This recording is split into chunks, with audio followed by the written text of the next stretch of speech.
Welcome back everyone, RacerX here, and today we're going to be talking about the Mustang. As you can see, I've got an S650 Mustang directly behind me. Recently, I was doing some research for a different video. I was on Good Car, Bad Car. I consider it to be a pretty darn credible source for a lot of different information when it comes to sales for different makes, different models, different time periods. I use this site actually quite a bit for some of my research, and I found a pretty disturbing trend on the Mustang. We know this car has been around a long time, and when you really look at the sales data and the trends of what's going on with the Mustang, it's not good. So today I'm going to share it with you. If you guys are brand new to the channel, do me a big gigantic favor. Don't forget to hit subscribe. Only 19% of you guys watching at home are actually subscribed to the channel, and off we go. T-minus 15 seconds.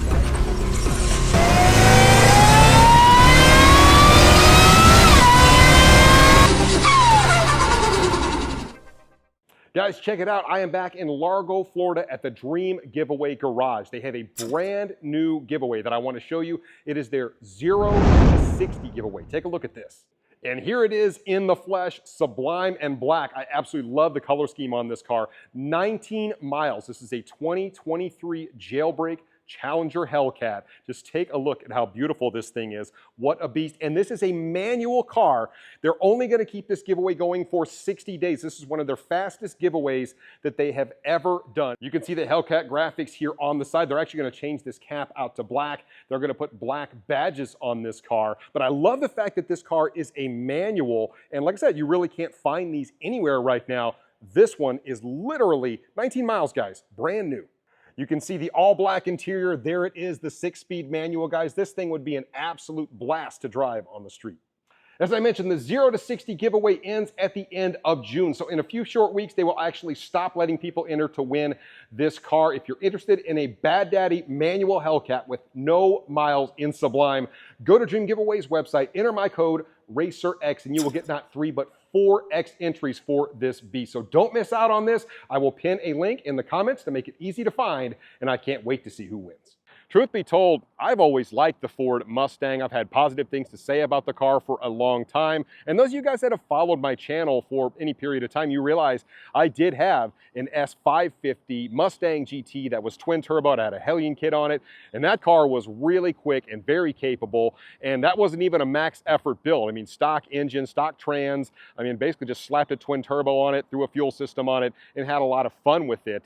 And truth is, this thing has been putting smiles on people's faces since 1964. And there have been a lot of different iterations of the Mustang. The 3 most recent versions are the S197, the S550, and the S650. So I wrote a bunch of notes about sales data, and I want to make sure I get everything right. I want to be as factual as I can. Obviously, the S197 from 2005 to 2014. You had the S550 from 2015 to 2023. And of course, you have this version, the S650, the newest one, from 2024 until present. So really, it's only in its kind of second model year out, going into its third model year. And unfortunately, the data, it just doesn't look all that great.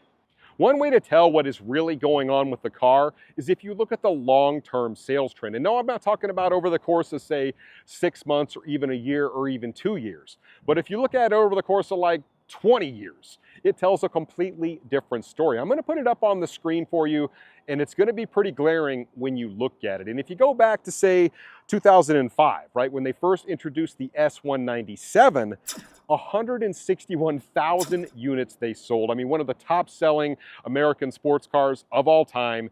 And I mean, the Mustang was doing really, really well. I mean, I remember the Mustangs back during the Fox body days when they were doing really well. And you still see those cars out at the racetrack. I mean, there have been some pretty iconic Mustangs, but that is for all trim levels. 161,000 back in 2005. And then you saw kind of a nice steady decrease over the period of many, many years until you got to 2015, which just so happens to coincide as to when they introduced the S550 Mustang.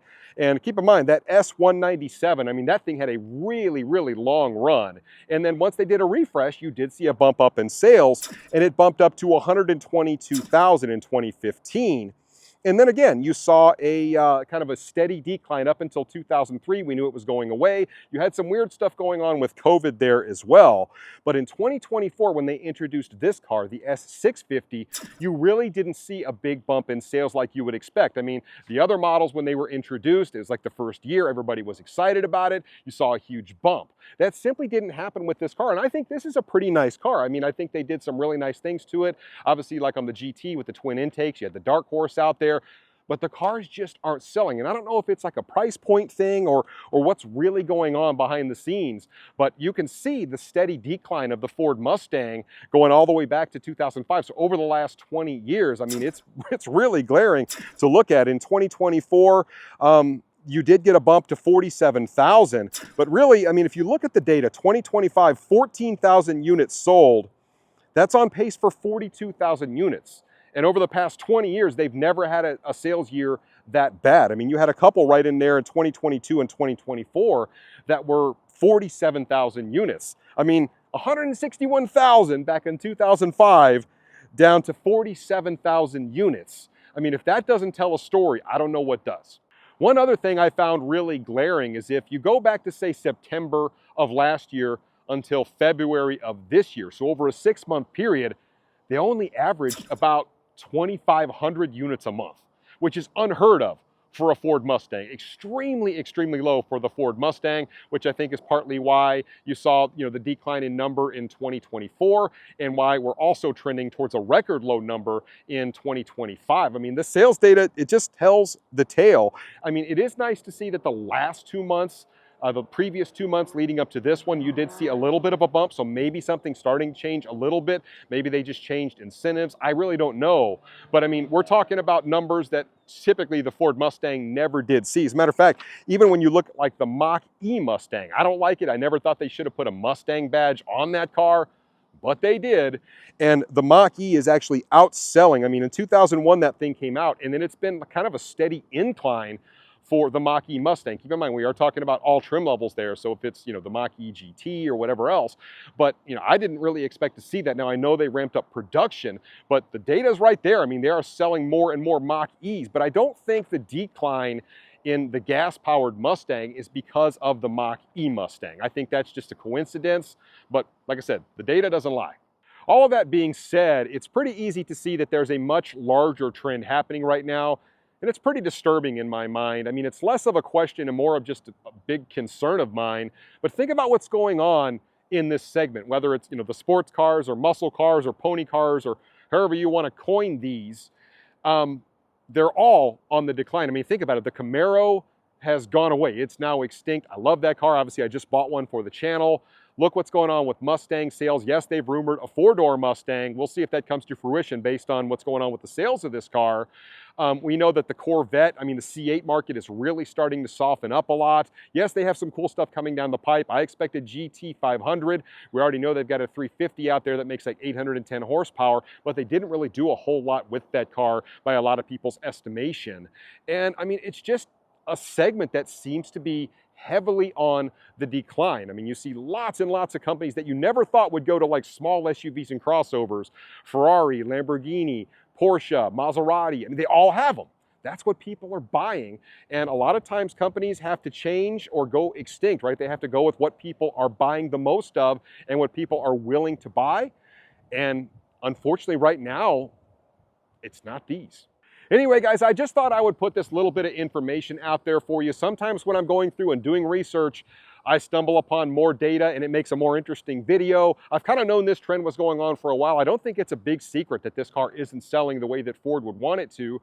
But to be honest, I don't think it's a design flaw with the car. I actually like the way the car looks. I like some of the upgrades that they've done to the car in terms of the headlights, the interior. It's now driver-centric, which I think is fantastic. I think that's a big upgrade over the S550 Mustang. I love the twin intakes on the GT and the Dark Horse. I think they did a lot of things well with the car, and I don't think they really priced themselves out of the market based on, previous sales trends and things like that. Just like I said, people aren't buying them. I would love to see them revive the Camaro, over there at Chevy. But is it worth it, right? At this point, like I said, I mean, we'll kind of wait to see what happens with the C8 market as they continue to bring out the ZR1 and then the Zora, but those are like halo offerings. Almost nobody's going to be able to afford those.